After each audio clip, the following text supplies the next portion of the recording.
ಆದಂತಹ ಶ್ರೀಕೃಷ್ಣನ ಪಾದಕ್ಕೆ ನಮಸ್ಕಾರವನ್ನ ಮಾಡ್ತಾ, ಗುರು ಹಿರಿಯರನ್ನ, ಆರಾಧ್ಯ ದೇವರನ್ನ ಮನಸ್ಸಲ್ಲಿ ಸ್ಮರಣೆಯನ್ನ ಮಾಡ್ತಾ ಇವತ್ತಿನ ತರಗತಿಯನ್ನ ಪ್ರಾರಂಭವನ್ನ ಮಾಡೋಣ. ಯುದ್ಧದ ಸನ್ನಿವೇಶ, ಅದರ ಹಿನ್ನೋಟ. ನಿನ್ನೆ ತರಗತಿಯಲ್ಲಿ ನಾವೆಲ್ಲ ಯಾವ ರೀತಿ ದುರ್ಯೋಧನ, ಅರ್ಜುನ ಹಾಗೂ ಕೃಷ್ಣನ ಉಪಸ್ಥಿತಿಯಲ್ಲಿ ದುರ್ಯೋಧನನ ಬೇಡಿಕೆ ಏನಿತ್ತು, ಅವನು ತನ್ನ ಕಾರ್ಯ ಸಾಧನೆ ಮಾಡಿದ್ದೆ ಅಂತ ಹೋಗ್ತಾನೆ. ಅವನು ಬಂದಿದ್ ಕೆಲ್ಸ ಆಯ್ತು, ಅವನು ಹೋಗ್ಬಿಟ್ಟ ಅಷ್ಟೇ. ಅವನಿಗೆ ಬೇಕಾಗಿದ್ದವು, ನಾವ್ ಯಾರೋ ಒಬ್ರು ಸಂಬಂಧಿಕರ ಮನೆಗೆ ಹೋಗ್ತೀವಿ ಅಂತ ಅನ್ಕೊಳ್ಳೋಣ, ರಿಲೇಟಿವ್ ಮನೆಗೋ ಫ್ರೆಂಡ್ಸ್ ಮನೆಗೋ. ಅವ್ರಂದ್ರೆ ನಮ್ಗಾಗಲ್ಲ. ಈಗ ನೀವು ಸಂಬಂಧನೇ ಆದ್ರೂ ಅಷ್ಟಕ್ಕಷ್ಟೇ, ನಿಮ್ ಮನೇಲಿ ಏನೋ ಕಾರ್ಯ ಇದೆ ಅಥವಾ ನಿಮ್ಗೇನೋ ಆಗಬೇಕು, ಆ ಉದ್ದೇಶದಿಂದ ಇಷ್ಟ ಇಲ್ಲ ಅಂದ್ರೆ ಹೋಗೋ ಮನ್ಸ್ ಮಾಡ್ತೀರಾ. ಹೇಗ್ ಹೋಗೋದು, ಹೋಗಿ ಏನ್ ಮಾತಾಡ್ತಾರೋ, ಹೋಗಿ ನಾನು ಅವ್ರಿಗೆ ಮಾತಾಡಿಸ್ಬೇಕಾ, ಈ ರೀತಿಯೆಲ್ಲ ಯೋಚನೆ ಮಾಡಿ ಕಡೆಗೂ ಹೋಗುವಂತ ನಿರ್ಧಾರ ಕೂಡ ಮಾಡ್ತೀರಾ. ಹೋಗ್ತೀರಾ, ಹೋದಾದ್ಮೇಲೆ ನಿಮ್ಮ ಕಾರ್ಯ ಮುಗಿದ್ಮೇಲೆ ಬರ್ತಾ ಇರ್ತೀರ, ಅಲ್ಲಿ ಉಳ್ಕೊಂತೀರಾ ಇಲ್ಲ. ಹಾಗೆ ದುರ್ಯೋಧನನು ಕೂಡ. ಆದ್ರೆ ಅರ್ಜುನ ಹೋಗ್ಲಿಲ್ಲ, ಅವನಲ್ಲೇ ಇದ್ದ. ಈಗ ಕೃಷ್ಣಾರ್ಜುನರು ಏನ್ ಮಾತಾಡ್ತಾ ಇದ್ದಾರೆ ಅಂದ್ರೆ, ಕೃಷ್ಣ ಹೇಳ್ತಾನೆ, ಅರ್ಜುನ ಕೋಪವಾ, ಯಾಕೆ ಕೋಪನ ನಿನಗ್ ನನ್ ಮೇಲೆ? ನಿನಗೆ ಮೊದಲ ಆಯ್ಕೆ ಕೊಡಲಿಲ್ಲ ಅಂತ ಬೇಸರ ಮಾಡ್ಕೊಂಡಿದ್ಯಾ? ನೋಡು ಎಷ್ಟು ಹಿಗ್ಗಿನಿಂದ ಆ ಕುರುರಾಯ ಕೊರಟ. ನಿನಗೆ ಇದ್ರಲ್ಲಿ ಅಪಾಯದ ಸೂಚನೆ ಕಾಣಿಸ್ತಾ ಇಲ್ವಾ ಅರ್ಜುನ? ನಾನು ತಟಸ್ಥ, ನಾನು ಯಾವುದೇ ಆಯುಧವನ್ನ ಮುಟ್ಟಲ್ಲ. ಅವನಿಗೆ ನನ್ನ ಅಕ್ಷೋಹಿಣಿ, ಯಾದವರ ಅಕ್ಷೋಹಿಣಿ ಸೈನ್ಯ ಕೊಟ್ನಲ್ಲ, ನಿನಗೇನು ಕೊಡ್ಲೇ ಇಲ್ವಲ್ಲ, ನಿನ್ಗೆ ಅನ್ಯಾಯ ಮಾಡ್ದೆ ಅಂತ ಅನ್ನಿಸ್ತಾ ಇಲ್ವಾ ನಿನಗೆ? ಯಾಕೆ ಮಾತಾಡ್ತಾ ಇಲ್ಲ? ನನ್ನಂತಹ ನಿರಾಯುಧನಾಗಿರ್ತಕ್ಕಂಥವನಿಂದ ಏನು ಪ್ರಯೋಜನ ಇಲ್ಲ. ನೀವೆಲ್ಲ ಯುದ್ಧಕ್ಕೆ ಹೋಗಿ. ಅವನು ಕುರುಕ್ಷೇತ್ರವನ್ನ ಯುದ್ಧದ ರಣಭೂಮಿ ಅಂತ ನಿರ್ಧಾರ ಮಾಡಾಗೋಗಿದೆ. ನಾನು ಅತ್ತೆ ಕುಂತಿ ಹತ್ರ ಇದ್ದು ಸಮಾಧಾನ ಮಾಡ್ತೇನೆ, ನಾನ್ ಬರಲ್ಲ ಯುದ್ಧ ಭೂಮಿಗೆ. ನಿನ್ಗೆ ಉಳಿದಿದ್ದು ಇದೆ ಅಲ್ವಾ? ನಾನು ಏನು ಮಾಡದೇ ಇರೋ ಪರಿಸ್ಥಿತಿಲಿ ಇದ್ದೀನಿ ಅರ್ಜುನ. ಕೃಷ್ಣ ಮಾತಾಡ್ದ. ಅದಕ್ಕೆ ಅರ್ಜುನ ನಗ್ತ ಹೇಳ್ತಾನೆ, ಪರಮಾತ್ಮ. ಎದ್ದು ಮಾತಾಡ್ತಾನೆ ಅರ್ಜುನ. 3 ಸುತ್ತ ಹಾಕ್ಬಿಡ್ತಾನೆ ಪರಮಾತ್ಮನನ್ನ. 3 ಸುತ್ತ ಕೈ ಮುಗ್ದು ನಿಂತ್ಕೊಂತಾನೆ ಅರ್ಜುನ. ಹೇಳ್ತಾನೆ, ಈ ಕಡೆ ಕೃಷ್ಣನು ನಗಕ್ ಶುರು ಮಾಡ್ಬಿಟ್ಟ. ಅವ್ನ್ಗೆ ಏನ್ ಅನ್ನಿಸ್ತೋ ಗೊತ್ತಿಲ್ಲ, ಇಬ್ರು ನಗ್ತಾ ಇದ್ದಾರೆ. ಆ ನಗು ನಿಧಾನವಾಗಿ ನಿಲ್ಲುತ್ತೆ. ಕೃಷ್ಣ ಮಾತಾಡಿಸ್ತಾನೆ, ಬಾ ತಮ್ಮ ಅರ್ಜುನ, ಇಲ್ಲಿ ಬೇಡ, ನಮ್ಮ ಮುಂದಿನ ಮಾತು ಇಲ್ಲಿ ಬೇಡ. ನಾನು ಮುಖವನ್ನ ತೊಳೆದು ಬರ್ತೇನೆ, ನೀನು ತೊಳೆದುಕೋ. ಉಯ್ಯಾಲೆಯಲ್ಲಿ ಕೂತ್ಕೊಂಡು ವಿಚಾರ ವಿನಿಮಯ ಮಾಡ್ಕೊಳ್ಳೋಣ, ಆಗ್ಲಾ? ರುಕ್ಮಿಣಿ, ಸತ್ಯಭಾಮೆ, ಪ್ರದ್ಯುಮ್ನ, ಸಾತ್ಯಕಿ ಎಲ್ಲರನ್ನ ಕರ್ಸೋಣ. ಎಲ್ಲರನ್ನ ಕರೆಸಿ ನಾವು ಮಾತಾಡೋಣ. ಇದು ನನ್ನ ಆಯ್ಕೆ ಅಲ್ಲ, ದುರ್ಯೋಧನನ ಆಯ್ಕೆ. ಪರಾಮರ್ಶೆ ಆಗ್ಬಿಡ್ಲಿ. ನಿನಗೆ ಮೋಸ ಆಯ್ತೋ ಅಥವಾ ನಾನು ಮೋಸ ಮಾಡಿದ್ನೋ ಅನ್ನೋದನ್ನ ಅವರು ನಿರ್ಧಾರ ಮಾಡ್ಲಿ. ಅದು ಮೋಸ ಆಗಿದೆ ಅನ್ನೋದಾದ್ರೆ ಪರಿಹಾರ ಹುಡ್ಕೋಣ. ಅರ್ಜುನ ಹೇಳ್ತಾನೆ, ವಾಸುದೇವ, ನಿನ್ನ ಗರಡಿಯಲ್ಲಿ ಪಳಗಿದ ಶಿಶು ನಾನು. ನನಗೇನು ತಿಳ್ಕೊಂಡಿಲ್ಲ ಅಂತ ಅನ್ಕೊಂಡ್ಬಿಟ್ಟಿದ್ಯಾ ನೀನು? ನನ್ಗೇನು ತಿಳಿಯಲ್ಲ ಅಂತ ಅನ್ಕೊಂಡಿದ್ಯಾ ಪರಮಾತ್ಮ? ಕೃಷ್ಣ ಹೇಳ್ತಾನೆ, ಮೊದಲು ಸ್ನಾನಾಹೀಕವನ್ನ ಮುಗಿಸಿ ಉಪಚಾರ ಉಪಹಾರವನ್ನ ಮಾಡಿದ್ಮೇಲೆ ಉಯ್ಯಾಲೆಯಲ್ಲಿ ಕೂತ್ಕೊಂಡು ಮಾತಾಡೋಣ ಅರ್ಜುನ. ಆತರ ಬೇಡ. ಅರ್ಜುನ ಕೇಳ್ತಾನೆ, ಉಯ್ಯಾಲೆ ಯಾಕೆ ಪರಮಾತ್ಮ? ಆಸನ ಸಾಕಾಗಲ್ವಾ? ಅಂದ್ರೆ ಕೂತ್ಕೊಂತಕ್ಕಂತ ಮಂಚ ಸಾಕಾಗಲ್ವಾ?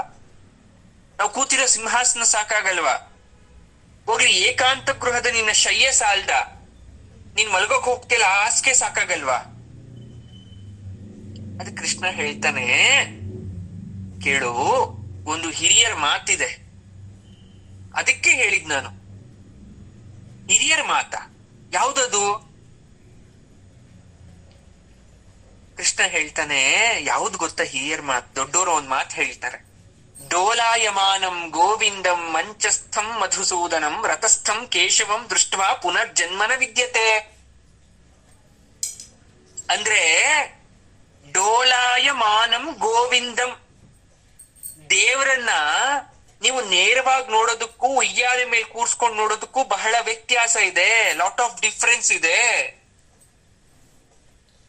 ಮಂಚಸ್ಥಂ ಮಧುಸೂದನಂ, ಪರಮಾತ್ಮ ಮಂಚದ ಮೇಲೆ ಮಲಗಿರ್ಬೇಕಾದ್ರೆ ನೋಡ್ತಕ್ಕಂಥ ಭಂಗಿಯ ಒಂದು ಅನುಭವ ಬೇರೆ, ಅದರ ಫಲ ಬೇರೆ. ರಥಸ್ಥಂ ಕೇಶವಂ ದೃಷ್ಟ, ಪರಮಾತ್ಮ ಏನಾದ್ರೂ ರಥದ ಮೇಲೆ ಹತ್ತಿ ಕೂತ್ಕೊಂಡ್ಬಿಟ್ರೆ, ಯಾರು ಅದನ್ನ ಹತ್ತಿ ಕುಳಿತಾಗ ಪರಮಾತ್ಮನನ್ನ ನೋಡ್ತಾರೋ ಅವ್ರಿಗೆ ಪುನರ್ಜನ್ಮ ಇಲ್ಲ. ಪುನರ್ಜನ್ಮನ ವಿದ್ಯತೆ, ಇದು ಸೂಕ್ತ. ನಾನ್ ನಿನ್ನ ಎಲ್ಲಿ ಕೂತ್ಕೊಂತ ಹೇಳ್ತಾ ಇದ್ದೀನಿ, ಡೋಲಾಯಮಾನಂ ಗೋವಿಂದಂ, ಇಬ್ರು ಉಯ್ಯಾಲೆ ಮೇಲೆ ಕೂತ್ಕೊಂತಾ ಇದ್ದೀವಿ ಅಂದ್ರೆ ಅದು ಒಂದು ಶುಭ ಸೂಚಕ. ಅರ್ಥ ಆಯ್ತಾ ಅರ್ಜುನ? ಅರ್ಜುನನಿಗಾದ್ರೂ ಒಂದು ಅನುಮಾನ, ನನಗೂ ಇದಕ್ಕೂ ಏನ್ ಸಂಬಂಧ? ಪರಮಾತ್ಮ ಯಾಕೆ ಈ ಮಾತನ್ನ ಹೇಳ್ದ? ಅಲ್ಲ, ಇದಕ್ಕೂ ನನಗೂ ಏನು ಸಂಬಂಧ ಕಾಣ್ತಾ ಇಲ್ವಲ್ಲ? ಕೃಷ್ಣ ಹೇಳ್ತಾನೆ, ನಾನ್ ಸಹಾಯ ಮಾಡೋದು ಇಲ್ಲೇ, ನಿನಗೆ ಅರ್ಥ ಆಗ್ತಾ ಇಲ್ಲ ಅಷ್ಟೇ ನಾನು ಯಾಕೆ ಈ ಮಾತನ್ನ ಹೇಳ್ದೆ ಅಂತ.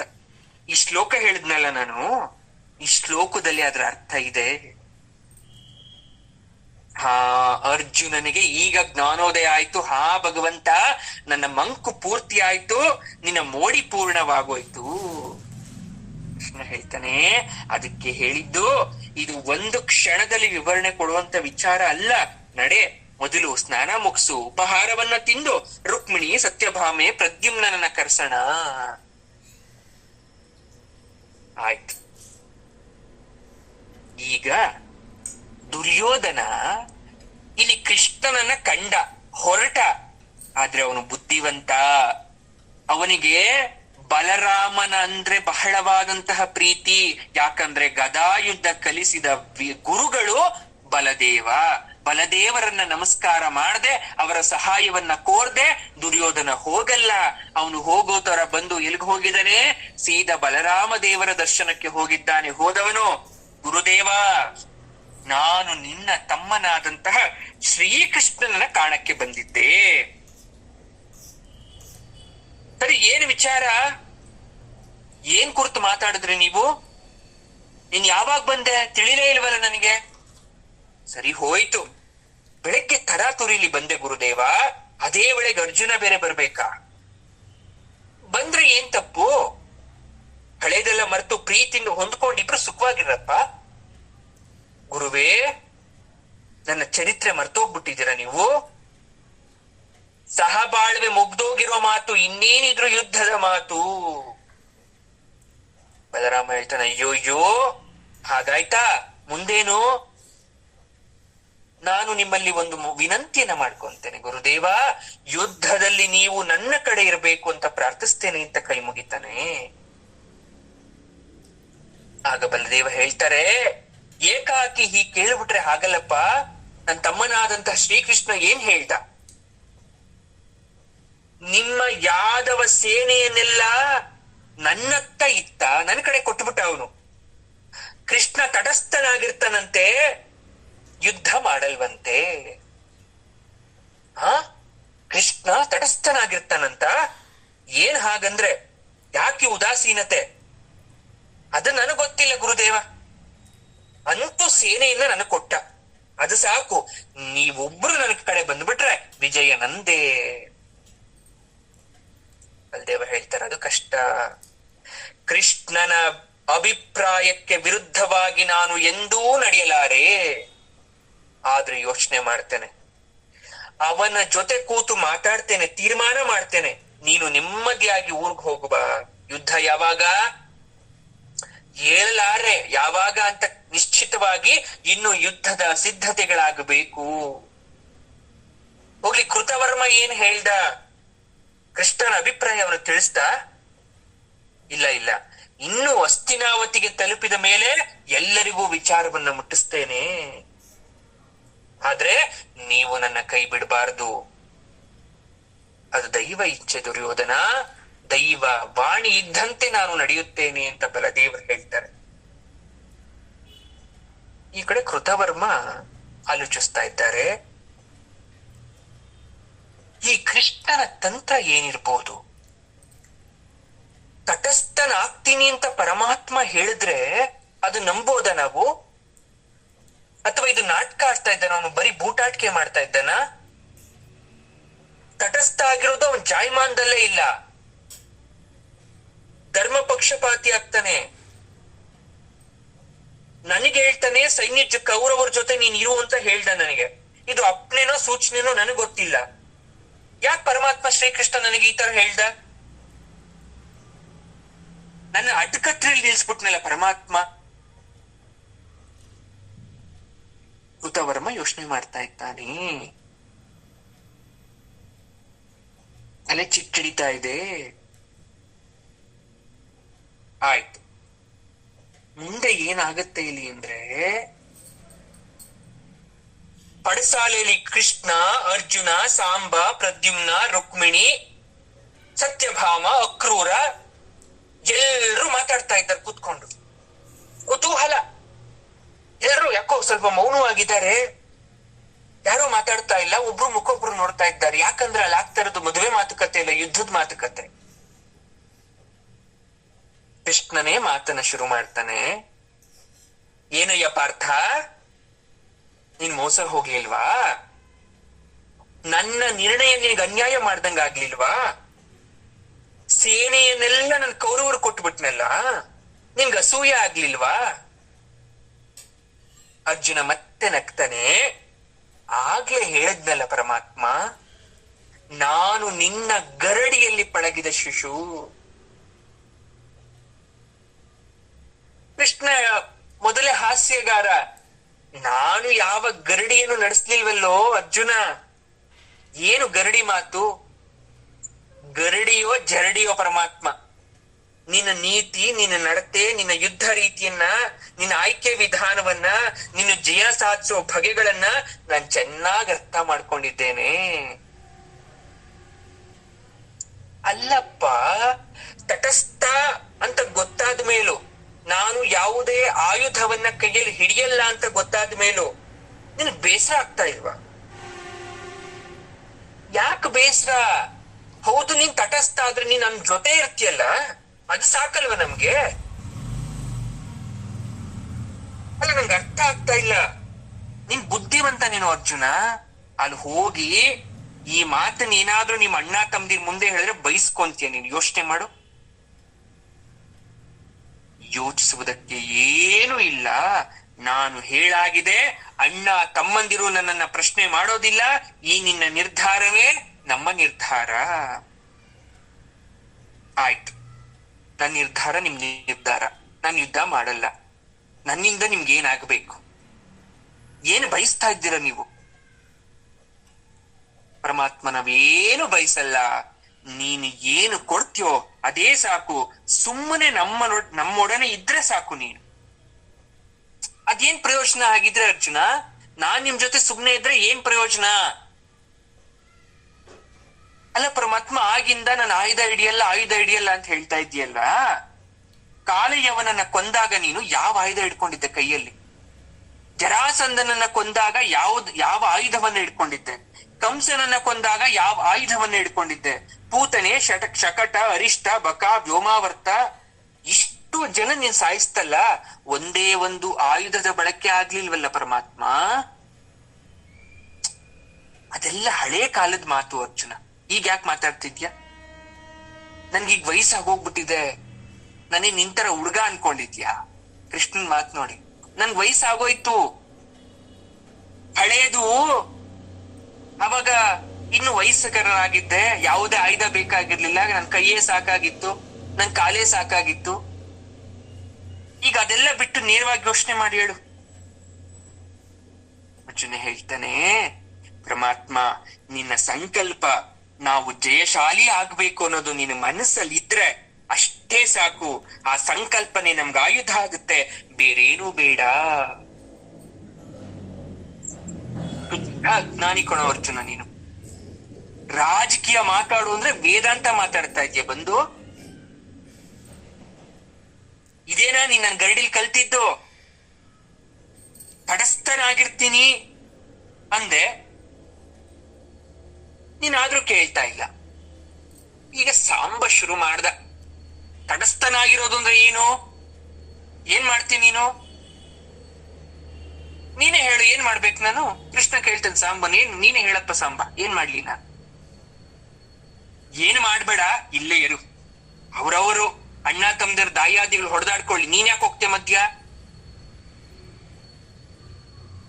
ಹಾಗೆ ಆಗ್ಲಿ ಅರ್ಜುನ. ನೋಡಿ ಸಾಂಬ ಹೇಳ್ತಾ ಇದ್ದಾನೆ, ಮುಂದಿನ ಈ ಯಾದವ ಕುಲದ ಪೀಳಿಗೆ, ಯುವ ಪೀಳಿಗೆ ಆದಂತ ಸಾಂಬ ಹೇಳ್ತಾ ಇದ್ದಾನೆ, ನಾನು ಇಲ್ಲೇ ಇರ್ಬೇಕಂತೆ. ಆಗ್ಲಾ? ನಿನ್ನ ಚಿತ್ತ ಪರಮಾತ್ಮ, ನೀನ್ ತಟಸ್ಥ ಹೌದು. ನೀನ್ ನಮ್ ಜೊತೆಗಾದ್ರೂ ನಿಲ್ಬೋದಲ್ಲ, ನೀನು ಯುದ್ಧ ಭೂಮಿಯಲ್ಲಿ ನಮ್ಮೊಟ್ಟಿಗೆ ನಿಲ್ಬೋದಲ್ಲ. ನೋಡಿ, ಒಂದ್ ಮಾತು ಹೇಳ್ತೀನಿ. ದೇವರು ಅನ್ನೋ ಕಾನ್ಸೆಪ್ಟ್ ಶುರುವಾಯ್ತಲ್ಲ, ದೇವರು ಅನ್ನೋ ವಿಚಾರ ಶುರುವಾಯ್ತಲ್ಲ, ಹಿಂದಿನವರು ದೇವ್ರನ್ನ ಒಪ್ಲಿಲ್ವಂತೆ. ಯಾರೋ ಒಂದು ಪಂಥದವರು ದೇವರೇ ಇಲ್ಲ ಅಂದ್ರಂತೆ.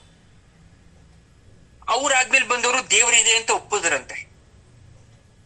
ಆ ದೇವರಿದೆ ಹೇಗಿದ್ದಾನೆ? ತಟಸ್ಥನಾಗಿದ್ದಾನೆ. ಅಂದ್ರೆ ದೇವಸ್ಥಾನದಲ್ಲಿ ಅವನ್ ವಿಗ್ರಹ ರೂಪದಲ್ಲೋ ಯಾವುದೋ ಒಂದು ರೂಪದಲ್ಲಿ, ವೃಕ್ಷದ ರೂಪದಲ್ಲೋ ಪ್ರಾಣಿ ರೂಪದಲ್ಲೋ ಇದನವನು.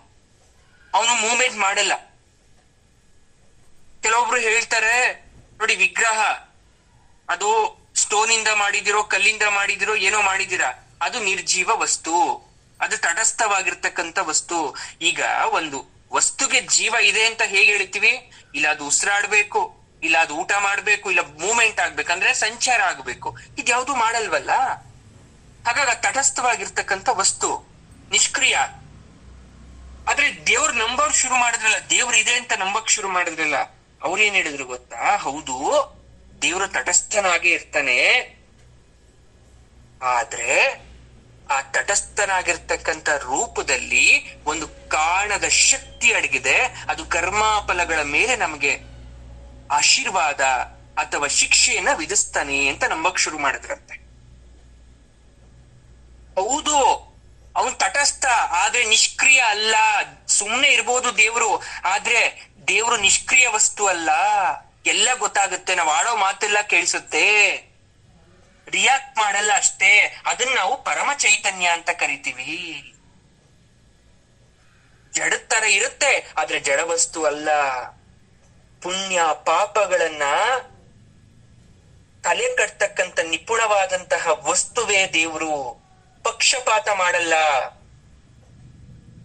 ಇದ್ಯಾಕೆ ಈ ಮಾತು ಬಂತು ಇಲ್ಲಿ ಅಂದ್ರೆ,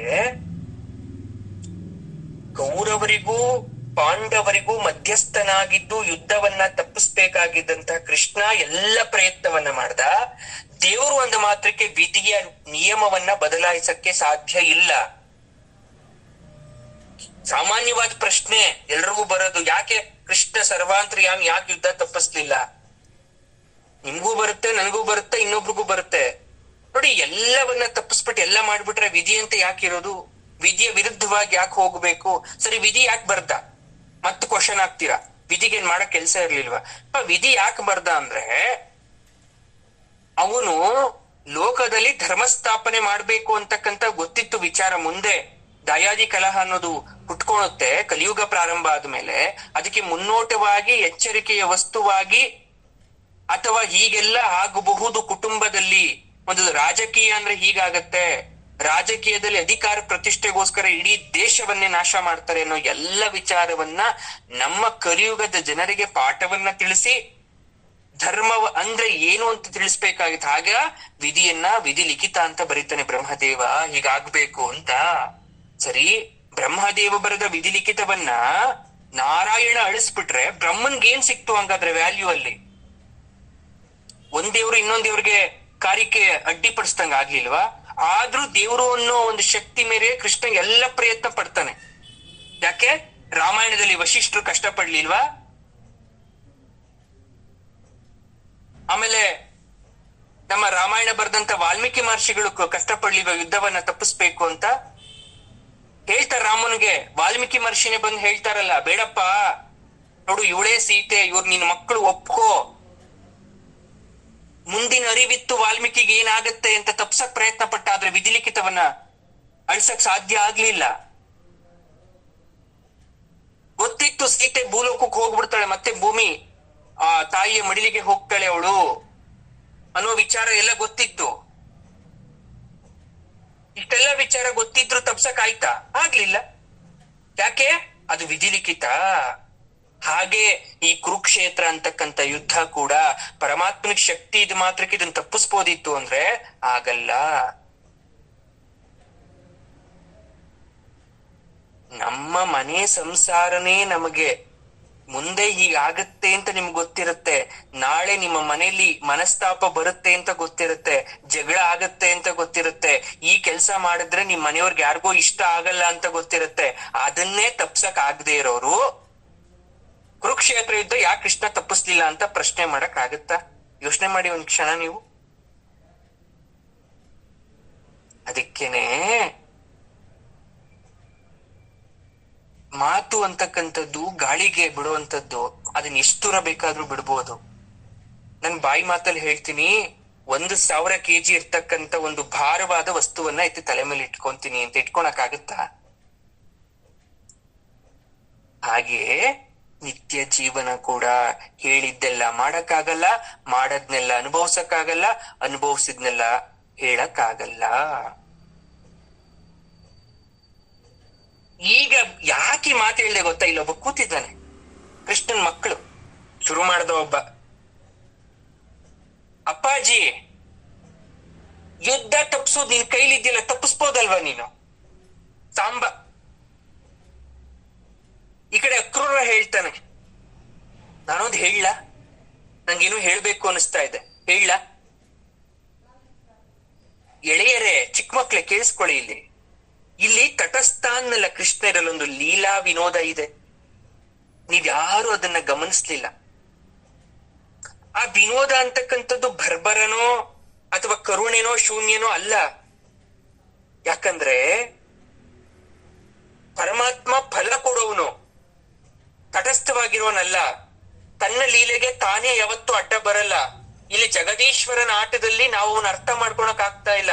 ಅವನ ಉದ್ದೇಶ ಏನು? ವಿಶ್ವ ಕಲ್ಯಾಣ ಆಗ್ಬೇಕು ಅನ್ನೋದೊಂದೇ ಗುರಿ. ತಪ್ಪ ಆಯ್ಕೆ ಮಾಡ್ಬಿಟ್ರೆ ಈಶ್ವರ ಆ ಗುರಿಯನ್ನ ಮುಟ್ಟಕ್ ಆಗಲ್ವಲ್ಲ. ಹಾಗಾಗಿ ಅವನು ತಟಸ್ಥ ಅಂದಿರೋ ಹಿಂದೆ 1000 ಅರ್ಥ ಇದೆ. ಸರಿನಾ ಪ್ರಭು? ಅರ್ಜುನ ಕಣ್ಣರಳಿಸ್ಬಿಟ್ಟ. ಅಯ್ಯೋ, ಹೀಗೂ ಇರ್ಬೋದು ಅನ್ನೋ ಆಲೋಚನೆ ಬಂದಿರ್ಲಿಲ್ವಲ್ಲ ನನ್ ಮನ್ಸಲ್ಲಿ. ಈಗ ಸತ್ಯಭಾಮೆ ಮಾತಾಡಿದ್ಲು ತಾಯಿ, ಬಳಸ್ ಮಾತಾಡೋದ್ ಬೇಡ, ಮಕ್ಳೆಲ್ಲ ಇದಾರೆ. ಅರ್ಜುನ ದೇವ, ಈಗ ಯೋಚಿಸಿ ಉತ್ತರ ಹೇಳಪ್ಪ ನೀನು. ನಮ್ಮ ಪ್ರಭು ಕೃಷ್ಣ ಇಷ್ಟೆಲ್ಲ ದುಷ್ಟ ಸಂಹಾರ ಮಾಡಿದ್ದಾರೆ, ಎಷ್ಟೋ ಜನ ಅಮಾಯಕರನ್ನ ಕಾಪಾಡಿದ್ದಾರೆ. ಇದು ತಟಸ್ಥ ತಂದಲ್ಲಿ ಬರುತ್ತೋ ಪಕ್ಷಪಾತದಲ್ಲಿ ಬರುತ್ತೋ ಏನೋ, ನಿಮ್ ಅಭಿಪ್ರಾಯ ಏನೋ? ಯಾಕಂದ್ರೆ ಪರಮಾತ್ಮನ ಹೆಂಡತಿ ನಾನು, ಅವನ ಮನಸ್ಸನ್ನ ಸ್ವಲ್ಪ ಮಟ್ಟಿಗೆ ಅರ್ಥ ಮಾಡ್ಕೊಂಡಿದ್ದೀನಿ, ಪೂರ್ತಿ ಅಲ್ಲ. ಹೆಂಡತಿ ಆದ್ರೂ ಸ್ವಲ್ಪ ಮಟ್ಟಿಗೆ ಅಷ್ಟೇ ಅರ್ಥ ಮಾಡ್ಕೊಂಡಿರೋದು. ನಾನು ಎಷ್ಟೋ ಬಾರಿ ಪ್ರಭುವಿನ ಜೊತೆಗೆ ಅನೇಕ ಯುದ್ಧಗಳಿಗೆ ಹೋಗಿ ಬಂದಿದ್ದೀನಿ. ಅದು ನನ್ನನ್ನ ನಿನ್ನನ್ನ ಯಾರನ್ನ ನಂಬಿ ಬದಲಾವಣೆ ಆಗೋಲ್ಲ. ಪ್ರವಾಹ ಬರ್ತಾ ಇದೆ ಅಂದ್ರೆ ನೀನ್ ಹೋಗ್ಬಿಟ್ಟು ಅದಕ್ಕೆ ಅಡ್ಡವಾಗಿ ನಿಂತ್ಕೊಂಡ್ ಮಾತ್ರಕ್ಕೆ ಪ್ರವಾಹ ನಿಂತ್ಕೊಂಡ್ಬಿಡುತ್ತೆ ಅನ್ಕೊಂಡಿದ್ಯಾ? ನೀನ್ ನಿಂತ್ಕೊಂಡ್ಬಿಟ್ರೆ ನೀನ್ ಬುದ್ಧಿವಂತ ಅಂತಾರ ದಡ್ಡ ಅಂತಾರ? ನರಕಾಸುರ, ಜರಾಸಂಧ, ಶಿಶುಪಾಲ, ಕಂಸ ಇವರೆಲ್ಲ ಯಾರು? ನನ್ನವರು ಇವರು ಬೇರೆಯವರು ಅಂತ ಲೆಕ್ಕ ಮಾಡದೆ ಪರಮಾತ್ಮ ಶಿಕ್ಷೆ ಕೊಟ್ಟ ಅವತ್ತು.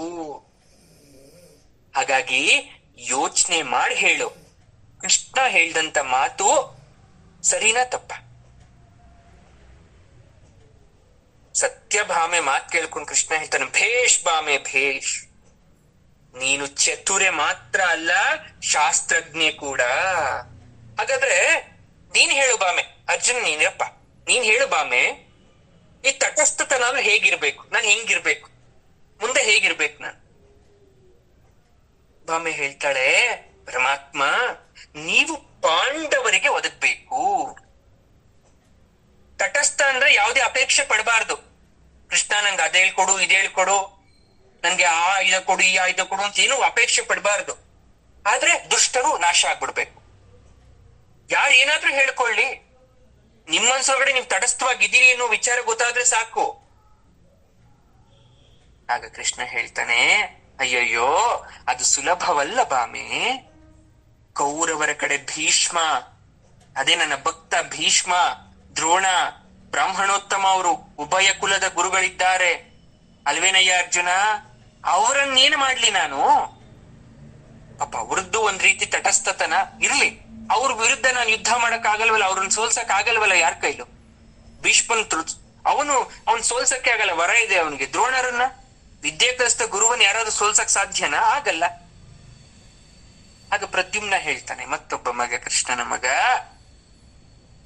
ಪರಮಾತ್ಮ ಅಂದ್ರೆ ತಂದೆ, ನೀನ್ ಅವ್ರನ್ನ ತಟಸ್ಥರು ಅಂತ ಕರೀತಾ ಇದೀಯ. ಕೌರವ್ರ ಕಡೆ ಯುದ್ಧ ಮಾಡಕ್ ನಿಂತಿದ್ದಾರೆ, ಹೇಗ್ ತಟಸ್ಥರಾದ್ರಪ್ಪ? ಭಕ್ತರು ಅಂತ ಇದೆಯಾ, ಭಕ್ತರು ಭಕ್ತರ ತರ ನಡಿಬೇಕು. ಶಾಸ್ತ್ರ ಓದೋದ್ ಬೇರೆ, ಗುರುಕುಲದಲ್ಲಿ ಪಾಠ ಕೇಳೋದ್ ಬೇರೆ, ಆಚರಣೆ ಮಾಡೋದು ಒಂದ್ ಬೇರೆ. ಆದ್ರೆ ಯಾರು ದುಷ್ಟರಿಗೆ ನೆರವಾಗಿ ನಿನ್ನ ಪರಮಾತ್ಮ ಅಂತ ಕೈ ಮುಗಿತಾರೋ ಅವ್ರನ್ನ ನೀನ್ ಯಾವತ್ತೂ ಆಶೀರ್ವಾದ ಮಾಡ್ಬೇಡ ಅಪ್ಪಾಜಿ. ಪ್ರದ್ಯುಮ್ನ ಮಾತಾಡಿದಾಗ ಖುಷಿ ಆಗೋಯ್ತು ರುಕ್ಮಿಣಿಗೆ. ಮೊದಲೇ ತಾಯಿ, ಭೇಷ್ ಬಲೇ ಪುತ್ರ, ತಂದೆಗೆ ತಕ್ಕ ಮಗ. ಕೃಷ್ಣ ಹೇಳ್ತಾನೆ, ನೀವೆಲ್ಲ ಮಾತಾಡ್ಬಿಡಿ, ಎಲ್ರ ಮಾತನ್ನ ಕೇಳಿಸ್ಕೊಂತೀನಿ, ಆಮೇಲೆ ನನ್ನ ನಿರ್ಧಾರವನ್ನ ಹೇಳ್ತೇನೆ. ಅರ್ಜುನ, ಮಹಾಮಾತ್ಯರೇ, ಈಗ ನಿಮ್ ನಿರ್ಧಾರ ಏನು? ನಾನೇನ್ ಮಾಡ್ಬೇಕು? ಅರ್ಜುನ ಹೇಳ್ತಾನೆ, ನಾನು ಈಗ್ಲೂ ಅದೇ ಮಾತು ಹೇಳೋದು, ನಿನ್ನ ಗರಡಿಯಲ್ಲಿ ಪಳಗಿದ ಶಿಶು ನಾನು ಆಯ್ಕೆ ಮಾಡಿದ್ದಾಯ್ತು. ಇಡೀ ಸೇನೆ ದುರ್ಯೋಧನನಿಗೆ, ಶ್ರೀಕೃಷ್ಣ ನಮಗೆ, ಇಷ್ಟೇ ಸಾಕು. ಅರ್ಜುನ ಹೇಳ್ತಾನೆ ಈ ಮಾತನ್ನ. ಕೃಷ್ಣ ಮತ್ತೆ ಹೇಳ್ತಾನೆ, ಇಲ್ಲಿ ಆಯ್ಕೆ ಎಲ್ಲಿ ಬಂತು? ಅವನು ತಗೊಂಡ್ ಬಿಟ್ಟಿದ್ನ ನೀನ್ ತಗೊಂತಾ ಇದ್ಯಾ? ಆ ರೀತಿಯಲ್ಲ ಪರಮಾತ್ಮ. ದುರ್ಯೋಧನ ಏನೇ ಆಯ್ಕೆ ಮಾಡ್ಕೊಳ್ಳಿ, ಆದ್ರೆ ದೈವ ವಾಣಿ ಅಂತ ಒಂದ್ ಇರುತ್ತಲ್ವಾ, ನಾನ್ ಮೊದ್ಲು ಬಂದಿದ್ರು ನನ್ ಕಡೆಯಲ್ಲಿ ಬಂದ್ರು ಪರಮಾತ್ಮ ಏನೋ ಒಂದ್ ಬರ್ದಿಟ್ಟಿರ್ತಾನಲ್ವಾ, ಹೀಗೆ ಆಗ್ಬೇಕು ಅಂತ. ದುರ್ಯೋಧನನ್ ಕರ್ಮ, ಅವನ್ ನಿನ್ ತಿರಸ್ಕಾರ ಮಾಡಿದ್ದು. ದೈವ ನಮಗೆ, ನಮ್ ಪಾಲಿಗೆ ಒಂದ್ ಸ್ವಲ್ಪ ವರದಾನ ಕೊಟ್ಟಿತ್ತು, ಹಾಗಾಗಿ ನನ್ನ ಆಯ್ಕೆಗೆ ಸಹಾಯ ಮಾಡ್ತು. ನಾನು ನಿಧಾನವಾಗಿ ಬಂದ್ರು ನಮಗೆ ಸಿಗಬೇಕಾಗಿದ್ದೇ ಸಿಕ್ಕಿದೆ ಅಂತ ಹೇಳ್ತಾನೆ ಕೃಷ್ಣ. ಅರ್ಥಪೂರ್ಣವಾಗಿ ಯೋಚನೆ ಮಾಡು ಅರ್ಜುನ. ಸರಿ, ಒಂದು ಕೆಲ್ಸ ಮಾಡು, ಆಯುಧ ಹಿಡಿಯದ, ಬಿಟ್ಟಿ ಕೂಳು ತಿನ್ನದ ಯಾವುದಾದ್ರೂ ಒಂದು ಕೆಲ್ಸ ಕೊಡು, ನಾನು ಅದನ್ನ ಮಾಡ್ಬಿಡ್ತೀನಿ. ಆಯುಧ ಹಿಡಿಯಲ್ಲ, ನಾನು ಬಿಟ್ಟಿ ಕೂಳು ತಿಂತೀನಿ. ಏನಾರ ಕೆಲ್ಸ ಇದ್ದೀನಿ ಮಾತ್ರ ಬಂದ್ ಮಾಡ್ತೀನಿ. ಅರ್ಜುನ ಹೇಳ್ತಾನೆ, ಹಾಗಾದ್ರೆ ನನ್ನ ರಥದ ಸಾರಥಿ ಆಗು. ಈ ಸನ್ನಿವೇಶಕ್ಕೆ ಅರ್ಜುನ ಕಾಯ್ತಾ ಇದ್ದ ಅಷ್ಟೊತ್ತಿಂದ ಪರಮಾತ್ಮನೇ ಬಾಯ್ಬಿಟ್ಟು ಹೇಳಿ ಅಂತ ಪರಮಾತ್ಮ ಬಾಯ್ಬಿಟ್ಟು ಹೇಳ್ದ. ಕೇಳ್ಬಿಟ್ಟ, ನನ್ನ ರಥದ ಸಾರಥಿ ಆಗು. ಇದು ಸೇವಕನ ಕೆಲಸ. ನಾನು ನಿನ್ನ ಹತ್ರ ಕೇಳ್ತಾ ಇರೋದು ಸೇವಕನ್ ಕೆಲಸ ಮಾಡುವಂತ ಸಣ್ಣ ಕೆಲಸ. ಹಿಂದೆ ರಾಜಸೂಯ ಯಾಗದಲ್ಲಿ ನಮ್ಮ ಕುದುರೆಗಳನ್ನ ನೀನು ತೊಳೆದೆ, ಬ್ರಾಹ್ಮಣರ ಎಂಜಲೇ ಎತ್ತದೆ, ನೀನು ಗೋಮಯ ಹಚ್ಚದೆ. ಯಾರಾದ್ರೂ ಏನಾದ್ರೂ ತಿಳಿಲಿ ಅಂತ ಅನ್ಕೊಂಡೆ. ಈಗ ಮತ್ತೊಮ್ಮೆ ಕೈ ಮುಗಿದು ಕೇಳ್ತಾ ಇದ್ದೇನೆ, ಪರಮಾತ್ಮ ನನ್ನ ರಥದ ಸಾರಥಿಯಾಗು. ಕೃಷ್ಣ ಹೇಳ್ತಾನ, ಆಯ್ತಪ್ಪ, ಅಂತೂ ಅತ್ತೆ ಕುಂತಿ ಮಕ್ಳಿಗೆ ಇಷ್ಟಾದ್ರೂ ಸೇವೆ ಭಾಗ್ಯ ಮಾಡೋದು ದೊರಕ್ತಲ್ಲ, ಸಾಕು ನನಗೆ. ನನ್ನ ತಟಸ್ಥತನ ನೀವ್ ಒಪ್ಕೊಂಡು ನನ್ಗೆ ಈ ಕೆಲ್ಸ ಕೊಡ್ತಾ ಇದ್ದೀರಲ್ವಾ, ತೃಪ್ತಿ ಆಯ್ತು, ನಿನ್ನ ಆಯ್ಕೆ ಸಫಲ ಆಗತ್ತೆ. ನೋಡಿ ಎಷ್ಟು ಚೆನ್ನಾಗಿದೆ ಅಂದ್ರೆ, ಅದಕ್ಕೆ ಹೇಳೋದು ಪ್ರಾರ್ಥನೆ ಇಸ್ ವೆರಿ ವೆರಿ ಇಂಪಾರ್ಟೆಂಟ್. ಪ್ರಾರ್ಥನೆ ಅನ್ನೋದು ಬಹಳ ಬಹಳ ಮುಖ್ಯವಾದಂಥದ್ದು. ದೇವ್ರ ಹತ್ರ ನೀವೇನ್ ಕೇಳ್ತಾ ಇದ್ದೀರಾ ಅನ್ನೋದ್ರ ಮೇಲೆ ನಿಮ್ಮ ಪೂಜಾ ಫಲ ನಿರ್ಧಾರ ಆಗಿರುತ್ತೆ. ನಾನು ಈಗ್ಲೂ ಹೇಳೋದಷ್ಟೇ, ನಾವ್ ಎಲ್ಲಿ ಎಡುತ್ತಾ ಇದ್ದೀವಿ ಅಂದ್ರೆ ಪರಮಾತ್ಮನ ಹತ್ರ ಬೇಡೋದ್ರಲ್ಲಿ ಎಡುತ್ತಾ ಇದ್ದೀವಿ, ಸರಿಯಾದದ್ದನ್ನ ಬೇಡ್ತಾನೆ ಇಲ್ಲ ನಾವು. ಗುರುಗಳೇ, ನಾನು ದೇವ್ರ ಹತ್ರ ಕೇಳ್ಕೊಂಡಿದ್ದೆ ಗುರುಗಳೇ, ಹಿಂಗಾಗ್ಬೇಕು, ಹಂಗಾಗ್ಬೇಕು, ಏನೂ ಆಗ್ತಾ ಇಲ್ಲ.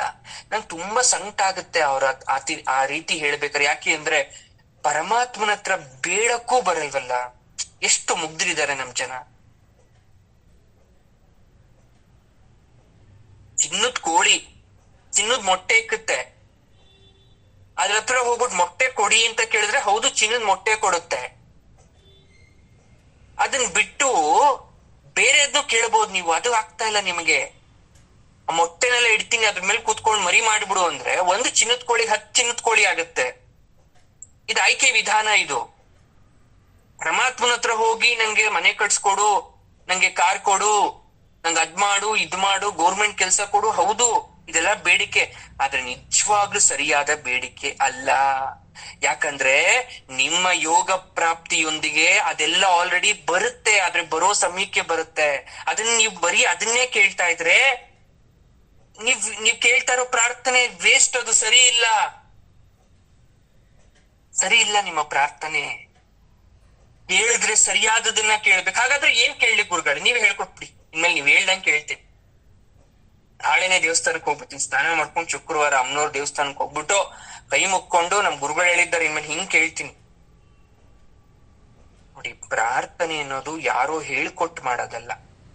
ನಿಮ್ಮ ಆತ್ಮದಲ್ಲಿ ಆ ಒಂದು ಪ್ರಶ್ನೆ ಬರ್ಬೇಕು, ಆ ಒಂದು ಸಂಕಲ್ಪ ಬರ್ಬೇಕು. ಪರಮಾತ್ಮನ ಹತ್ರ ಹೋದಾಗ ಅದು ದೇವರೋ ದೇವಿನೋ, ಯಾವ ದೇವಸ್ಥಾನಕ್ಕೆ, ಶಿವನೋ ವಿಷ್ಣುನೋ ಯಾವ ದೇವಸ್ಥಾನಕ್ಕಾದ್ರೂ ಹೋಗಿ ಭಗವಂತನ ಮುಂದೆ ಕೂತಿದ್ದಾಗ ಅಥವಾ ಭಗವಂತನ ಮುಂದೆ ನಿಂತಿದ್ದಾಗ ಕೇಳಬೇಕಾದಂತಹ ಆ ವಿಚಾರದ ಬಗ್ಗೆ ನಿಮ್ಮ ಆತ್ಮದಲ್ಲಿ ಮೂಡ್ಬೇಕು. ಮುಂದೆ ಈಗ ವಿದುರ ಪರ್ವ ಬರುತ್ತೆ. ಇಲ್ಲಿ ವಿದುರ ಎಲ್ರೂ ಬರ್ತಾರೆ. ನನ್ಗೆ ಮಹಾಭಾರತದಲ್ಲಿ ಬಹಳ ಪಾತ್ರಗಳು ಬಹಳ ಇಷ್ಟ. ಅದ್ರಲ್ಲೂ ಕೆಲವೊಂದು ಪಾತ್ರಗಳು ಬಹಳ ಇಷ್ಟ, ನಿಮ್ಗೆ ಇಷ್ಟ ಆದಾಗೆ. ಅದ್ರಲ್ಲಿ ಒಂದು ಆಯ್ಕೆ ಮಾಡ್ಕೊಂತೀನಿ ಅಂದ್ರೆ ಮೊದಲನೇ ಪಾತ್ರ ಬಂದು ವಿದುರನ ಪಾತ್ರ. ಗುರು, ಯಾಕೆ ವಿದುರ ಅಂದ್ರೆ ಇಷ್ಟ ನಿಮ್ಗೆ? ಯಾಕೆ ಸನ್ಯಾಸಿ ಆಗಿದ್ದ ಅಂತನಾ? ಇಲ್ಲ, ಅವನು ದೇವ್ರನ್ನ ಕರೀತಾನೆ. ವಿದುರ ತುಂಬಾ ಇಷ್ಟ ನನ್ಗೆ. ಅವನು ದೇವ್ರನ್ನ ಪ್ರಾರ್ಥನೆ ಮಾಡ್ತಾನೆ, ಆ ವಿಧಾನ ತುಂಬಾ ಇಷ್ಟ ನನಗೆ. ನೋಡಿ, ದೇವ್ರು ಒಬ್ಬೊಬ್ರನ್ನ, ಈಗ ನಾನ್ ಒಂಥರ ಹೊಗಳ್ತೀನಿ, ನೀವೊಂಥರ ಹೊಗಳ್ತೀರಾ, ಇನ್ನೊಬ್ರು ಒಂಥರ ಹೊಗಳುತ್ತಾರೆ. ಹೊಗಳಿಕೆಗಿಂತ ಕರೆಯುವಿಕೆ ಇಸ್ ವೆರಿ ಇಂಪಾರ್ಟೆಂಟ್. ಯಾವ ತರ ಕರೀತಿದ್ದೀರಾ? ಈಗ ಭಾಗ್ಯದ ಲಕ್ಷ್ಮೀ ಬಾರಮ್ಮ, ಶುಕ್ರವಾರ ಕರೆದ್ರಿ ಲಕ್ಷ್ಮೀ ಬಾಮ್ಮ ಅಂತ. ಲಕ್ಷ್ಮಿ ಬರ್ಬೇಕಿತ್ತು, ಕರೆದ್ರೆ. ಹಾಗೆ ವಿದುರಂದು ಒಂದು ವೇ ಆಫ್ ಕಾಲಿಂಗ್ ಅಂತ ಒಂದಿತ್ತು, ಪರಮಾತ್ಮನ ಕರೆಯೋ ವಿಧಾನ ಇತ್ತು, ತುಂಬಾ ಚೆನ್ನಾಗಿದೆ ಅದು. ಅವನು ಈಗ ನಡೆಸ್ತಂತ ಜೀವನ ಯಾರ ಕೈಲೂ ನಡ್ಸಕ್ಕಾಗಲ್ಲ.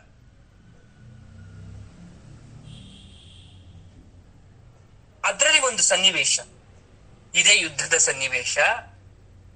ಈ ರಾಜಿ ಸಂಧಾನ ಮಾಡೋ ವಿಚಾರ ಬಂದಾಗ ಕೃಷ್ಣ ಏನ್ ಮಾಡಿರ್ತಾನೆ, ದುರ್ಯೋಧನನ ಆಸ್ಥಾನಕ್ಕೆ ಹೋಗಿರ್ತಾನೆ.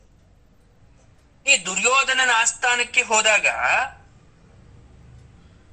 ಈ ಕಡೆ ಆ ವಿಚಾರ ಗೊತ್ತಿರುತ್ತೆ ಬರ್ತಿದ್ದಾನೆ ಅಂತ. ಇಲ್ಲೆಲ್ಲೋ ಒಂದು ಸಣ್ಣ ಕುಟೀರದಲ್ಲಿ ಇರ್ತಾನೆ ಯಾರು, ವಿದುರ. ಒಂದು ಗುಡಿಸ್ಲು ಮನೆ, ಅಲ್ಲೊಂದು ಕೃಷ್ಣನ್ ಮೂರ್ತಿ ಇಟ್ಕೊಂಡು ದಿನನಿತ್ಯ ಗೋಕ್ಷೀರವನ್ನ, ಅಂದ್ರೆ ಹಸುವಿನ ಹಾಲನ್ನ ನೈವೇದ್ಯ ಮಾಡಿ ಅದನ್ನ ಮಾತ್ರ ಕುಡಿತಾ ಇರ್ತಾನೆ. ಬರೀ 1 ಲೋಟ ಹಾಲು, ಹಸುವಿನ ಹಾಲು. ಅದನ್ ಬಿಟ್ಟು ಮತ್ತೆಂತದ್ದು ಅವನು ಕುಡಿತಿರ್ಲಿಲ್ಲ, ತಿಂತುತ್ತಿರ್ಲಿಲ್ಲ. ಸದಾ ಪರಮಾತ್ಮನ ನಾಮಸ್ಮರಣೆಯಲ್ಲೇ ಇರ್ತಾನೆ. ಪರಮಾತ್ಮನ ಆಗಮನದ ನಿರೀಕ್ಷೆಗೋಸ್ಕರ ಕಾಯ್ತಾ ಇರ್ತಾನೆ. ಈ ಕಡೆ ಪಂಚಭಕ್ಷಾದಿ ಪಂಚಾಮೃತಗಳನ್ನ ಸಿದ್ಧ ಮಾಡ್ಕೊಂಡು ಕಾಯ್ತಾ ಇದ್ದಾರೆ ದುರ್ಯೋಧನ. ಎಲ್ಲ ಬರ್ತಾನೆ ಕೃಷ್ಣನ್ ಕೊಡ್ಬೇಕು. ಅವ್ನ್ ಫಸ್ಟೇ ಹಾಲು ಮೊಸರು ತುಪ್ಪ ಅಂದ್ರೆ ಇಷ್ಟ, ಎಲ್ಲ ಕಾಯ್ತಾ ಇದ್ದಾರೆ. ಅಲ್ಲಿಗೆ ಹೋಗಿದ ತಕ್ಷಣ ಕೃಷ್ಣನ್ ಮನಸ್ಸು ಎಳ್ಕೊಂಡ್ ಹೋಯ್ತು. ಎಳ್ಕೊಂಡ್ ಹೋಗಿದ್ ಯಾಕೆ ಅಂದ್ರೆ ವಿದುರ ಕರ್ದ. ಇಲ್ಲಿ ಮನಸ್ಸಿನಿಂದ ಭಾವೋದ್ವೇಗದಿಂದ ಕರೆಯೋ ಶಬ್ದ ಕೃಷ್ಣನ್ ಕೇಳಿಸ್ತು. ಕೃಷ್ಣ ಮಧುಸೂದನ ಮುರಹರಿ. ಕೃಷ್ಣ ಪರಮಾತ್ಮ ಮೊರೆ ಕೇಳಿ ನೀ ಬಾರೆಯ ಮುರಾರಿ. ಭಕ್ತರ ಮೊರೆ ಆಲಿಸಿ ಶೌರಿ. ಮೊರೆ ಕೇಳಿ ನೀ ಬಾರೆಯ ಮುರಾರಿ. ಭಕ್ತರ ಮೊರೆ ಆಲಿಸಿ ಶೌರಿ. ರುಕ್ಮಿಣಿ ಲೋಲ ವಾರಿಜಮಾಲ. ರುಕ್ಮಿಣಿ ಲೋಲ ವಾರಿಜಮಾಲ. ವರಗುಣಶೀಲ ವಸುದೇವ ಪಾಲ. ವರಗುಣಶೀಲ ವಸುದೇವ ಪಾಲ.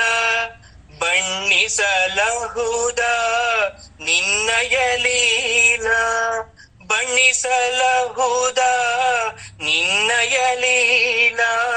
ಕೃಷ್ಣ ಶ್ರೀಹರಿ. ಬಣ್ಣಿಸಲಹುದ ನಿನ್ನಯ ಲೀಲ. ನೀರಜಲೋಚನ ದರುಶನ ತಾರಯ್ಯ. ನೀರಜಲೋಚನ ದರುಶನ ತಾರಯ್ಯ. ಮೊರೆ ಕೇಳಿ ನೀ ಬಾರೆಯ ಮುರಾಹರಿ. ಭಕ್ತರ ಮೊರೆ ಆಲಿಸಿ ಶೌರಿ. ಮೊರೆ ಕೇಳಿ ನೀ ಬಾರೆಯ. ನಿನ್ನೊಳು ಸೇರಿದೆ ಜನ್ಮವ ತೋರಿದೆ. ನಿನ್ನೊಳು ಸೇರಿದೆ ಜನ್ಮವ ತೋರಿದೆ. ಎನ್ನೆನಬಾರದೆ ಉನ್ನತಿ ಬೇಡಿದೆ. ಎನ್ನೆನಬಾರದೆ ಉನ್ನತಿ ಬೇಡಿದೆ. ಧನ್ಯತೆ ತೋರಿದೆ. ಕೃಷ್ಣ ಧನ್ಯತೆ ತೋರಿದೆ. ಮಾನ್ಯತೆ ಮೀರಿದೆ. ನಿನ್ನನ್ನು ಪ್ರಿಯದೆ ನಿನ್ನೊಳು ಬೆರೆತೆ. ನಿನ್ನನ್ನು ಪ್ರಿಯದೆ ನಿನ್ನೊಳು ಬೆರೆತೆ. ಮೊರೆ ಕೇಳಿ ನೀ ಬಾರೆಯ ಮುರಾಹರಿ. ಭಕ್ತರ ಮೊರೆ ಆಲಿಸಿ ಶೌರಿ. ಮೊರೆ ಕೇಳಿ ನೀ ಬಾರೆಯ. ಕರ ಮುಗಿದು ಬೇಡುವೆ ನೀ ಹರಸಬೇಕು. ಕರ ಮುಗಿದು ಬೇಡುವೆ ನೀ ಹರಸಬೇಕು. ವರಗಳ ಬೇಡುವೆ ನೀ ನೀಡಬೇಕು. ವರಗಳ ಬೇಡುವೆ ನೀ ನೀಡಬೇಕು. ತುಂಗೆಯ ನೀರಾಗಿ ನೀ ಹರಿಯಬೇಕು. ತುಂಗೆಯ ನೀರಾಗಿ ನೀ ಹರಿಯಬೇಕು. ದೇವಾ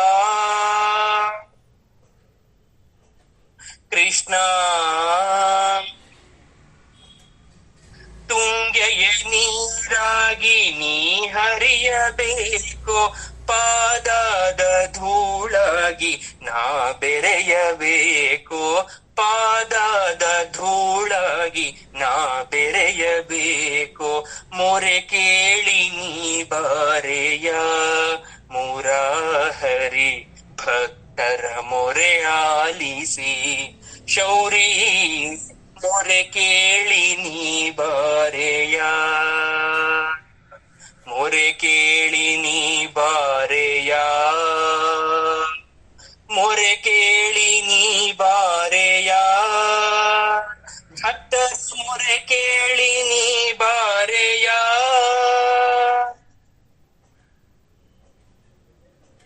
ಹಂಗಂದ ಪರಮಾತ್ಮ ಪ್ರತ್ಯಕ್ಷ ಆಗೋದ. ನೋಡಿ, ದೇವರನ್ನ ಕರೆಯೋ ವಿಧಾನ ಇದು.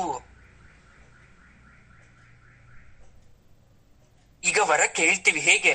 ಕರ ಮುಗಿದು ಬೇಡುವೆ ನೀ ಹರಸಬೇಕು, ವರಗಳ ಬೇಡುವೆ ನೀಡಬೇಕು. ನೀನ್ ಅದನ್ನ ಎಚ್ಚರಿಕೆ ಅಂತಾದ್ರೂ ಅನ್ಕೋ, ಅಥವಾ ನೀನ್ ಅದನ್ನ ಬೇಡ್ತಿದೀನಿ ಅಂತಾದ್ರೂ ಅನ್ಕೋ. ಕರ ಮುಗಿದು ಬೇಡುವೆ ನೀ ಹರಿಸ್ಬೇಕು ನನ್ನನ್ನ, ವರಗಳ ಬೇಡುವೆ ನೀ ನೀಡಬೇಕು. ಯಾಕೆ ಗೊತ್ತಾ? ತುಂಗೆಯ ನೀರಾಗಿ ನೀ ಹರಿಯಬೇಕು. ಪರಮಾತ್ಮ, ತುಂಗೆ ಹರಿದಾಗೆ ನೀನು ನೀರಾಗಿ ಹರಿತಾ ಇದ್ರೆ ನಾನು ನಿನ್ನ ಪಾದದ ಧೂಳಾಗಿ ನಿನ್ ಜೊತೆ ಬೆರೀತೀನಿ. ಹಾಗಾಗಿ ನನ್ಗೆ ಹರಿಸ್ಬೇಕು, ನನ್ಗೆ ವರವನ್ನ ನೀಡ್ಬೇಕು. ಇದು ಪರಮಾತ್ಮನನ್ನ ಕರೆಯೋ ವಿಧಾನ. ಪರಮಾತ್ಮನ ಹತ್ರ ಆಗ್ರಹಿಸಬಾರ್ದು, ಪರಮಾತ್ಮನನ್ನ ನಿಗ್ರಹಿಸಕ್ ಪ್ರಯತ್ನವನ್ನ ಪಡಬಾರ್ದು, ಪರಮಾತ್ಮನನ್ನ ಒಲಿಸ್ಕೊಳಕ್ಕೆ ಪ್ರಯತ್ನವನ್ನ ಮಾಡ್ಬೇಕು. ನೀವ್ ಯಾವಾಗ ಪರಮಾತ್ಮನನ್ನ ಒಲಿಸ್ಕೊಳಕ್ಕೆ ಪ್ರಯತ್ನವನ್ನ ಮಾಡ್ತಿರೋ ಪರಮಾತ್ಮ ಒಲಿತಾನೆ. ವಿದುರನಿಗೆ ಮೊದಲನೇ ದಿವಸ ಬಂದೇನ್ ದರ್ಶನ ಕೊಡ್ಲಿಲ್ಲ, ಹಲವಾರು ವರ್ಷ ಕಾಯಿಸ್ತ, ಆದ್ರೂ ಪರಮಾತ್ಮ ದರ್ಶನ ಕೊಟ್ಟ. ಇನ್ನು ನಾನಾ ವಿಧದಲ್ಲಿ ಪರಮಾತ್ಮನನ್ನ ವಿದುರ ಕರಿತಾ ಹೋಗ್ತಾನೆ. ಅದು ಮುಂದಿನ ದಿನಗಳನ್ನ ನೋಡೋಣ. ಇದ್ರಿಂದ ನಿಮ್ಗೆ ಏನ್ ಅರ್ಥ ಆಗ್ತಾ ಇದೆ ಅಂದ್ರೆ, ಏನ್ ವಿಚಾರವನ್ನ ನಾವು ಮಾಡ್ಬೇಕು ಅಂದ್ರೆ, ಬದುಕು ಅನ್ನೋದು ನಮಗ್ ಬಂದ್ಬಿಟ್ಟಿದೆ. ಇದೊಂದು ಮಾಯಾ ಪ್ರಪಂಚ ಅನ್ನೋದು ಅರ್ಥ ಆಗಿದೆ. ಇದ್ರಲ್ಲಿ ಹಣಕ್ಕೆ ಮಹತ್ವ ಜಾಸ್ತಿ, ಗುಣಕ್ಕೆ ಮಹತ್ವ ಕಡಿಮೆ. ವ್ಯಕ್ತಿತ್ವಕ್ಕಿಂತ ವ್ಯಕ್ತಿಗೆ, ಅವನ ಸ್ಥಾನಕ್ಕೆ ಬೆಲೆ ಜಾಸ್ತಿ ಅನ್ನೋ ಸತ್ಯ ನಮ್ಗೆಲ್ಲ ಗೊತ್ತು. ನಮ್ಮಲ್ಲಿ ವ್ಯಕ್ತಿತ್ವ, ಹಣ, ಅಧಿಕಾರ ಇದು ಎಲ್ಲವೂ ಕೂಡ ಸೀಮಿತವಾಗಿರ್ತಕ್ಕಂಥ ವಸ್ತು. ಇದು ಶಾಶ್ವತವಾಗಿರ್ತಕ್ಕಂಥ ವಸ್ತು ಅಲ್ಲ. ಇದೆಲ್ಲ ಅಳಿಯುತ್ತೆ ಒಂದಿನ. ಈ ಸತ್ಯ ಅರ್ಥ ಮಾಡಿಕೊಂಡು ಬದುಕನ್ನ ಮುನ್ನಡೆಸ್ಬೇಕು. ಯಾರಿಗೂ ನೋವನ್ನ ಕೊಡದೆ, ಯಾರಿಗೂ ಅನ್ಯಾಯವನ್ನ ಮಾಡದೆ, ಯಾರನ್ನ ದೂಷಿಸದೆ, ಯಾರನ್ನ ದ್ವೇಷಿಸದೆ ನಾವು ಬದುಕನ್ನ ಮುನ್ನಡೆಸ್ಕೊಂಡು ಹೋಗ್ಬೇಕು. ಹಾಗಾದ್ರೆ ನಮಗ್ ಕೊಡ್ತಾರಲ್ವಾ, ನಾವು ಸುಮ್ಮನಿದ್ರು ನಮಗ್ ಕೊಡ್ತಾರಲ್ವಾ? ಹೌದು, ಅವ್ರು ಕೊಡ್ಬೇಕು ಅಂತ ಕೊಡ್ತಾರೋ ಅಥವಾ ಅದು ಪರಮಾತ್ಮನ ಇಚ್ಛೆನೋ ಗೊತ್ತಿಲ್ಲ. ಅವ್ರು ಕೊಡ್ತಾ ಇದಾರೆ ಅಂದ್ರೆ ಕಾರಣ ಇಷ್ಟೇ, ನಾವು ಪರಿಪೂರ್ಣರಾಗ್ಲಿಕ್ಕೆ. ಆ ನೋವನ್ನ ತಿಂದಂತ ಅನುಭವ ನಿಮ್ಗೆ ಆಗಿರ್ಬೇಕಲ್ವಾ ಒಂದ್ಸಲನಾದ್ರೂ. ದಾರಿಲಿ ಹೋಗ್ಬೇಕಾದ್ರೆ ಯಾರ ಜೊತೆ ನಾವು ಜಗಳ ಆಗ್ಬೇಕಲ್ವಾ ಒಂದ್ಸಲ? ಯಾರು ಅಕ್ಕಪಕ್ಕದವ್ರು ನಿಮ್ ಬಗ್ಗೆ ಮಾತಾಡ್ಬೇಕಲ್ವಾ? ಸಂಬಂಧಿಕರು ದೂಷಣೆ ಮಾಡ್ಬೇಕಲ್ವಾ? ಹಣದ ಮುಗ್ಗಟ್ಟು ಬಂದು ಒದಗ್ಬೇಕಲ್ವಾ? ಮಕ್ಕಳಿಂದ ತೊಂದರೆ ಆಗ್ಬೇಕಲ್ವಾ? ಕಣ್ಣೀರ್ ಹಾಕ್ಬೇಕಲ್ವಾ? ಗಂಡ ಹೆಂಡತಿ ಮಧ್ಯೆ ಜಗಳ ಆಗ್ಬೇಕಲ್ವಾ? ಅನಾರೋಗ್ಯದ ಸಮಸ್ಯೆ ಕಾಡ್ಬೇಕಲ್ವಾ? ಎಲ್ಲ ರೀತಿಯ ಅನುಭವ ಆದ್ರೆ ಮಾತ್ರ ಅಲ್ವಾ ಮನುಷ್ಯನ ಜೀವನ, ಬದುಕು ಅನ್ನೋದು ಸಾರ್ಥಕತೆ ಸಿಗೋದು. ಮನುಷ್ಯನ ಜೀವನದಲ್ಲಿ ಯಶೋಗಾಥೆ ಇರ್ಬೇಕು ಅಂದ್ರೆ, ಸಕ್ಸಸ್ಫುಲ್ ಸ್ಟೋರಿ ಅನ್ನೋದು ಕ್ರಿಯೇಟ್ ಆಗ್ಬೇಕು ಅಂದ್ರೆ ಅದೆಲ್ಲ ಬೆಂದು ನೊಂದು ಆಗ್ಬೇಕು. ಹರಿದರೆ ಹರಿಯಲಿ ಬಿಡಿ ಕಣ್ಣೀರ ಹನಿಗಳನ್ನ, ಹಿಡಿಯಲು ನೀವ್ಯಾರು, ಬಂದಿ ಮಾಡಲು ನೀವ್ಯಾರು, ಅರಿದಷ್ಟು ಪಾವನವಾಗುವುದು ನಿಮ್ಮ ಜೀವನ. ಅರ್ಥ ಮಾಡ್ಕೊಳ್ಳಿ. ಬದುಕನ್ನು ನೋಡೋ ವಿಧಾನವನ್ನ ಬದಲಾವಣೆ ಮಾಡ್ಕೊಳ್ತಾ ಹೋಗಿ. ಎಲ್ಲಾದ್ರಲ್ಲೂ ಒಳ್ಳೇದನ್ನ ಮಾತ್ರ ಕಾಣಕ್ಕೆ ಆದಷ್ಟು ಒಂದು ಪ್ರಯತ್ನವನ್ನ ಮಾಡಿ. ಮೋಸ ಆಗಿದೆ, ಅದಕ್ಕೆ ಮೋಸ ಅಂತ ಅನ್ಕೊಂಬೇಡಿ, ಬದುಕಿನ ಪಾಠ ಅಂತ ಅನ್ಕೊಳ್ಳಿ. ಇವತ್ತಿದ್ದಂತ ಕ್ಷಣಗಳು ನಾಳೆ ಮತ್ತೆ ಇರೋದಿಲ್ಲ, ಇವತ್ತಿದ್ದಂತ ಕಷ್ಟಗಳು ನಾಳೆ ಇರೋದಿಲ್ಲ. ಈಗಿದ್ದಂತ ರೂಪ, ಯೌವನ, ಮನಸ್ಥಿತಿ ಎಲ್ಲವೂ ನಾಳೆ ಹೀಗೆ ಇರೋದಿಲ್ಲ. ಎಲ್ಲವೂ ಬದಲಾಗ್ಲೇಬೇಕು. ಅನಿಶ್ಚಿತ ಬದುಕಿಗೆ ನಿಶ್ಚಿತ ಹೋರಾಟ ಅಲ್ವಾ? ಹಾಗಾಗಿ ಪರಮಾತ್ಮನ ಬಗ್ಗೆ ಮಾತಾಡೋದು ಅಂದ್ರೆ ಒಂದು ಆನಂದ, ಒಂದು ಹಬ್ಬ, ಒಂದು ಸಂತಸ. ಅದಕ್ಕೆ ಯಾವಾಗ್ಲೂ ನಾವೇನಂತ ಹೇಳ್ತಾ ಇರ್ಬೇಕು? ಸರ್ವಂ ಶ್ರೀ ಕೃಷ್ಣಾರ್ಪಣಮಸ್ತು.